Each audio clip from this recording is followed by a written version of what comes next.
രാവിലെ ആകെ ഒരു പരവേശമായിരുന്നു എല്ലാവർക്കും. ഇഷാൻ സർപ്രൈസ് ആകുമെന്ന് എല്ലാവർക്കും തീർച്ചയാണ്. വെളുപ്പിന് തന്നെ എണീറ്റ് ചെറു ചൂടുവെള്ളത്തിൽ കുളിച്ച് ഫ്രഷായി ഡ്രസ്സിംഗ് റൂമിലേക്ക് വന്നതാണ് ജെറി. അപ്പോഴാണ് ബെഡിൽ പോത്തുപോലെ കമിഴ്ന്നു കിടക്കുന്ന ഇഷാനെ കണ്ടതും. അവന്റെ ബാക്കിൽ നോക്കി നല്ലൊരെണ്ണം വച്ചു കൊടുത്തു അവൻ. അയ്യോ! ഇഷാൻ ചാടി എണീറ്റു. എടാ തെണ്ടി, നീ ആയിരുന്നോ? ഞാൻ കരുതി വല്യപ്പച്ചനാണെന്ന്. അതെന്താടാ? ഞാൻ അതുപോലെ ഒരു സ്വപ്നം കണ്ട് കിടക്കുമായിരുന്നു ഇന്നത്തെ ചടങ്ങുമായി ബന്ധപ്പെട്ട്. എന്താടാ കണ്ടത്? എടാ, ആ പിശാശ് ഒരുങ്ങിക്കെട്ടി എൻ്റെ അടുത്തിങ്ങനെ നിൽക്കുക. ഏത് പിശാശ്? നിന്റെ അമ്മായിയമ്മ. അല്ല പിന്നെ, എൻ്റെ അടുത്ത് ഇന്ന് നിൽക്കുന്നത് ഏത് പിശാശാ? ആ പിശാശ തന്നെ. ജാൻ പിശാശോ? ജെറി ഓർത്തു.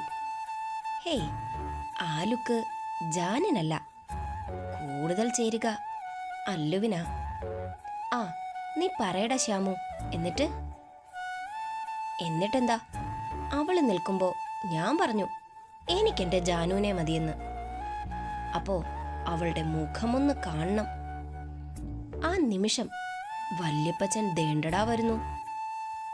ആ സെക്കൻഡിൽ എനിക്ക് അടിപൊട്ടി. വല്യപ്പച്ചൻ നിന്നെ അടിച്ചോ? വല്യപ്പച്ചൻ അല്ലടാ, നീ അല്ലേടാ തിണ്ടി എന്നെ അടിച്ചത്. ഹോ, എന്റെ കുണ്ടി! എടാ ശ്യാമു, നീ എണീറ്റ് വേഗം റെഡിയാകാൻ നോക്ക്. ഇന്ന് നിന്റെ മിന്നുകെട്ട. അതും മറന്ന് കിടന്നുറങ്ങുന്ന നിന്നെ പിന്നെ ഞാൻ എന്താടാ ചെയ്യണ്ടേ? പിന്നെ എന്നെ വല്യപ്പച്ചൻ വിളിച്ചിരുന്നു. എന്തിനാ? ഗ്യാരേജിൽ നിന്ന് വണ്ടി എടുത്ത് ചെല്ലാൻ. അതെന്തിനാ ഇപ്പോ? എടാ, അവർക്കെല്ലാവർക്കും പള്ളിയിലോട്ട് വരണ്ടേ? അതിന് വണ്ടി വേണ്ടേടാ. ഒട്ടും കുറയ്ക്കണ്ട, പുതിയ BMW തന്നെ ആയിക്കോട്ടെ എന്നാ വല്യപ്പച്ചൻ പറഞ്ഞത്. ഇതെന്താ? ഇന്ന് കെട്ട എന്റെ തന്നെയല്ലേ? അതെന്താടാ ശ്യാമു, നിനക്കൊരു ഡൗട്ട്? അല്ലടാ, ന്യൂ മോഡൽ BMW ഒക്കെ വേണം വല്യപ്പച്ചന് പള്ളിയിലോട്ട് വരാൻ. എങ്കി കെട്ടിനി വല്യപ്പച്ചൻ്റെതാണോ എന്നൊരു ചിന്ന ഡൗട്ട്. ഒരിക്കലേ ന്യൂസ് പേപ്പറിൽ വന്നൊരു അമ്മച്ചിയുടെ ഫോട്ടോ കാണിച്ചിട്ട് പറയുകയും ചെയ്തു, ഇതിനെ ഇങ്ങോട്ട് കൂട്ടിക്കൊണ്ട് വരട്ടോ എന്ന്. കണ്ണ് തള്ളണ്ടടാ, സത്യം. ഒന്ന് പോടാ. വല്യമ്മച്ചി പോയിട്ട് വർഷം എത്രയായി? അന്ന് വല്യപ്പച്ചൻ ചെറുപ്പവും. അന്നൊന്നും തോന്നാത്ത കാര്യം ഈ വയസ്സുകാലത്തല്ലേ ചെയ്യുക? വയസ്സാകുമ്പോഴാ ഓരോന്ന് തോന്നുന്നത്. ഇഷാൻ പിറുപിറുത്തു. എടാ, നീ വെറുതെ പോഴത്തരം വിളിച്ചു പറയാതെ എണീറ്റ് ഫ്രഷ് ആവ്. ഞാനപ്പോഴേക്ക് പോയി അവരെയും കൂട്ടി പള്ളിമേടയിൽ വന്നോളാം. എടാ ജെറി, ജാനുവിനെ കാണുമ്പോ എന്റെ കാര്യം ഒന്ന് പറയണേടാ. അവൾ മിന്നിക്കെട്ടാൻ സമ്മതിച്ചില്ലെങ്കിൽ ഇന്നത്തോടെ എല്ലാം അവസാനിക്കും. അല്ല വേണ്ട, ഞാനൊരു എഴുത്ത് തന്നുവിടാം. നീ അത് കൊടുത്താൽ മാത്രം മതി. എന്നാ പിന്നെ വേഗമാവട്ടെ. നിമിഷങ്ങൾക്കുള്ളിൽ ഇഷാൻ തിരികെ എത്തി. ദാ ഇത് കൊടുക്കണേ. മറക്കല്ലേടാ, എന്റെ ജീവിതമാ നിന്റെ കയ്യിലിരിക്കുന്നേ. വിശ്വസിക്കടാ, ഒരു കുഴപ്പവും വരില്ല. ജെറി അവനെ ഒന്ന് കെട്ടിപ്പിടിച്ചു. ജെറി പോകുന്നത് നോക്കി ഇഷാൻ ദീർഘശ്വാസം വിട്ടു. ഡ്രസ്സിംഗ് റൂമിൽ ചെന്ന ജെറി വാങ്ങിയ ഡ്രസ്സൊക്കെ എടുത്തു നോക്കി. ഷെടാ, ഇതിപ്പോ ഏതാ ഇടണ്ടേ? എന്റെ ശ്യാമുവിന്റെ കല്യാണമല്ലേ, അടിച്ചു പൊളിക്കണം. അതിന് ഇതാ ബെസ്റ്റ്. അവൻ റെഡിൽ വൈറ്റ് ഡോട്ടുള്ള ഷോർട്ട് കുർത്തി എടുത്തു. അവനും റെഡ് കോട്ടല്ലേ, അപ്പ set. Jerry red colour border വരുന്ന മുണ്ടും ചുറ്റി കണ്ണാടിയിലൊന്ന് നോക്കി. അമ്മോ ജെറി, നീ തന്നെ ആണോടാ ഇത്? പൊളിച്ചു മോനെ, പൊളിച്ചു. പിന്നിൽ നിന്നും ഇഷാന്റെ സന്തോഷം നിറഞ്ഞ ശബ്ദം കേട്ടതും ജെറി തിരിഞ്ഞു. ആണോടാ, ശരിക്കും കൊള്ളാമോ? പിന്നെ അടിപൊളി. ഇന്ന് തന്നെ സോഫി എസ് പറയും. അത്ര ലുക്കുണ്ട് മോനെ ജെറിക്കുട്ടാ. ജെറിയുടെ കണ്ണുകൾ തിളങ്ങി. ഡാ, നീ വേഗം പോയിട്ട് വാ. ആ, നീ ഇങ്ങോട്ട് വരില്ലല്ലോ, നേരെ പള്ളിയിലല്ലേ വരൂ. ആ, ഞാൻ അവരെയും കൂട്ടി വേഗം വരാം. നീ പെട്ടെന്ന് റെഡി ആയിക്കോ. നിന്റെ മേക്കപ്പ് എനിക്ക് തരാതെ അങ്കിള് വേറെ ആളെ ഏർപ്പാട് ചെയ്തിട്ടുണ്ട്. അതിലാ എനിക്കിപ്പോ വിഷമം. ദിലീപും ഹരീഷ് രേശകനും ചേർന്ന് ഒരു കല്യാണച്ചക്കനെ ഒരുക്കുന്ന സീനുണ്ടായിരുന്നു എൻ്റെ മനസ്സിൽ. നിന്നിലൂടെ അതൊന്ന് റീക്രിയേറ്റ് ചെയ്യാനായിരുന്നു എൻ്റെ പ്ലാൻ. ജെറി പൊട്ടിച്ചിരിച്ചു. ഇഷാൻ കണ്ണു തള്ളി. ഡാഡാ, പോയേ പോയേ. ഇന്നെൻ്റെ ജീവിതത്തിൻ്റെ തന്നെ വിധി നടപ്പാകുന്ന ദിവസമാ. അപ്പോഴാ അവൻ്റെ പറക്കും തളിക കോമഡി. ഞാൻ ചുമ്മാ പറഞ്ഞതല്ലേ എൻ്റെ ശ്യാമു. ഞാൻ പോയിട്ട് നിന്റെ പെണ്ണിനെ കൊണ്ടുവരാം, കേട്ടോടാ പുണ്യാള. ഇഷാന്റെ കണ്ണൊന്ന് വിടർന്നു. ജെറി മുണ്ടിന്റെ ഒരറ്റം പിടിച്ച് തോളന്ന് ചരിച്ച് ഉയർന്ന് ചാടിക്കറങ്ങി. നിനക്ക് ഒന്നും അറിയില്ല, കാരണം നീ കുട്ടിയാണ്. ഡാ, ഇഷാൻ അടിക്കാൻ കൈയൊങ്ങിയതും ജെറി ഫോണും എടുത്ത് പുറത്തേക്ക് ഓടിക്കഴിഞ്ഞു. ഔട്ട് ഹൗസിലേക്ക് BMW കയറ്റി നിർത്തുമ്പോൾ ജോർജ് ഇറങ്ങി വന്നു. എടാ, അവന് ഡൗട്ട് വല്ലതും? ഇതുവരെ ഇല്ല വല്യപ്പച്ച. അതെങ്ങനാ? എന്റെ വല്യപ്പച്ചന്റെ പ്ലാൻ അല്ലേ? അതല്ലേ ജാനെ ഇങ്ങോട്ട് മാറ്റിയത്? എടാ കഴുതേ, അതതിനൊന്നുമല്ല. പിന്നെ മിന്നു കെട്ടാൻ പോണ പെണ്ണും ചെക്കനും ഒരേ വീട്ടിൽ നിറങ്ങിക്കൂടാ. ഇതൊക്കെ പഴയ ആചാരവാ, തെറ്റിക്കണ്ടെന്ന് ഞാനും വച്ചു, അത്രേ ഉള്ളൂ. ആ, അത് ശരി. എവിടെ ജാൻ, റെഡിയായോ? സമയം കിടക്കുവല്ലേടാ കൊച്ച്, സമയം എടുത്ത് റെഡിയാകട്ടെ. ഞാൻ പോയിന്ന് നോക്കിയിട്ട് വരാം. ആ ചെല്ല്, അപ്പോഴേക്ക് ഞാൻ അവന്മാരെ കൊണ്ട് കാർ ഒന്ന് റെഡിയാക്കി നിർത്തട്ടെ. പെണ്ണിന് പോകാനുള്ളതാ, ഒട്ടും കുറയ്ക്കണ്ട. പിന്നല്ല. ജെറി ചിരിയോടെ അകത്തേക്ക് കയറി. മോനെ, ഇങ്ങോട്ടൊന്ന് വന്നേടാ. മുകളിൽ നിന്നും റീത്ത വിളിച്ചതും അവൻ നേരെ അങ്ങോട്ട് പോയി. അപ്പോഴാണ് താഴെ ട്രെയിൽ ജ്യൂസുമായി പോകുന്ന സോഫിയെ അവൻ കാണുന്നത്. അവന്റെ കണ്ണ് വിടർന്നു. ചുവന്ന ലെഹങ്കയിൽ അവൾ അതീവ സുന്ദരിയായിരുന്നു.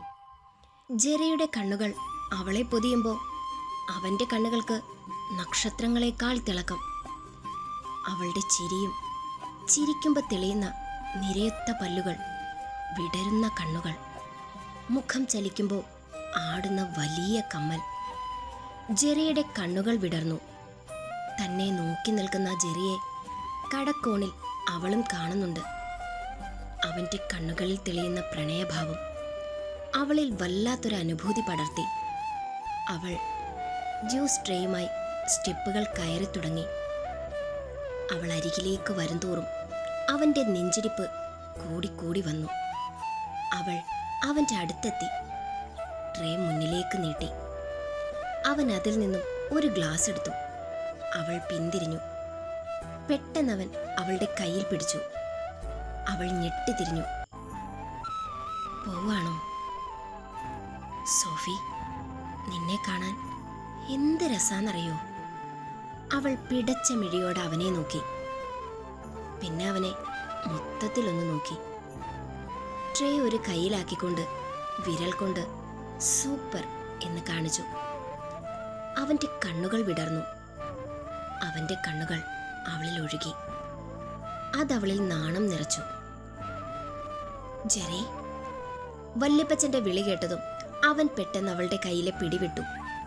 അവൾ അവനെ നോക്കി ചിരിയോടെ തിരിഞ്ഞു നടന്നു.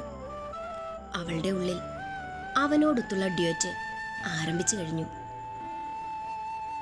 കാറ് റെഡിയാക്കി നിർത്തിയതും റീത്തയുടെ കൈയും പിടിച്ച് നടന്നു വരുന്ന ജാൻവി. ബ്രൈഡൽ വൈറ്റ് ഗൗൺ, കയ്യിൽ white net gloves, white rose bouquet പിടിച്ചിട്ടുണ്ട്. തലയിൽ പിടിപ്പിച്ച ക്രൗൺ, നിലത്തിഴയുന്ന നെറ്റ്, കഴുത്തിൽ വൈറ്റ് സ്റ്റോൺ പതിപ്പിച്ച വലിയ നെക്ലസ്, കാതിൽ അതേ മോഡൽ കമ്മൽ. ഒറ്റ നോട്ടത്തിൽ ഒരു ഡോൾ പോലെ അവൾ ജാൻവി.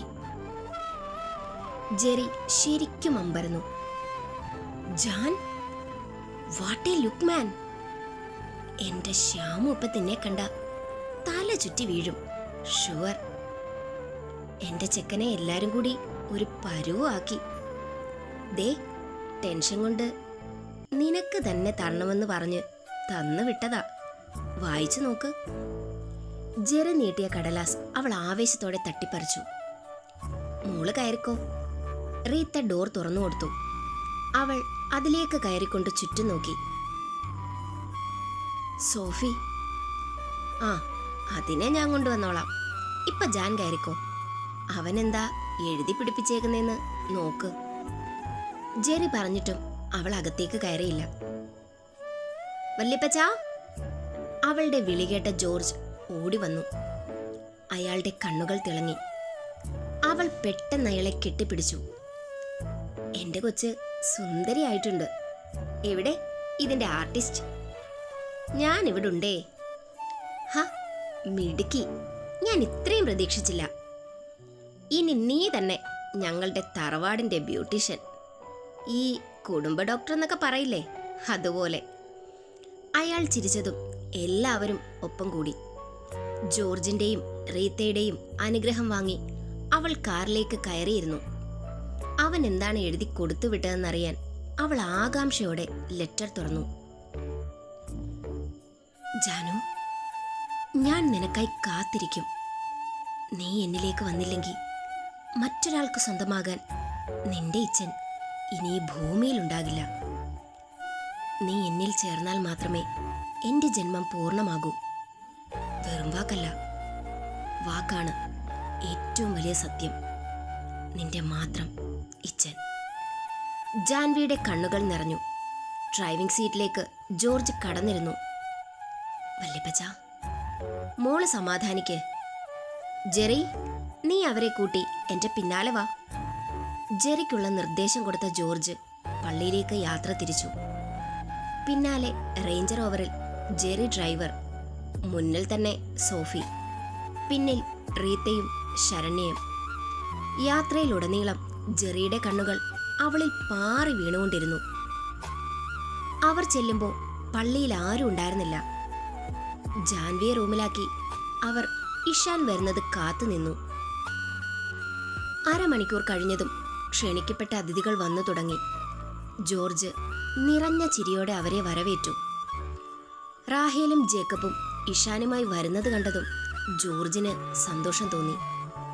ഹാളിൽ നിറഞ്ഞ ആളുകളുടെ മധ്യേ റാഹേലിനും ജേക്കബിനുമൊപ്പം വിവാഹവേഷത്തിൽ അവൻ, ഇഷാൻ ശ്യാം ജേക്കബ്, കടന്നു വന്നു. അൾത്താരയ്ക്ക് മുന്നിൽ വന്നു നിൽക്കുമ്പോൾ അവന്റെ കണ്ണുകൾ തന്റെ പ്രിയപ്പെട്ടവളെ തേടി. അച്ഛനും കൊച്ചച്ഛനും കപ്പ്യാരും തിരുസഭയിലെ പ്രമാണിമാരും എത്തി. പെണ്ണിനെ വിളിച്ചോളൂ. കപ്പ്യാര് പറഞ്ഞതും റാഹേലും റീത്തയും റൂമിലേക്ക് നടന്നു. അപ്പ അതാ മെയിൻ വാതിൽ കടന്ന് വിവാഹവേഷത്തിൽ അവൾ, അലോണ. അവളെ ആദ്യം കണ്ടത് ജോർജാണ്. അയാളുടെ കണ്ണുകൾ കുറുകി, മുഖം വലിഞ്ഞു മുറുകി.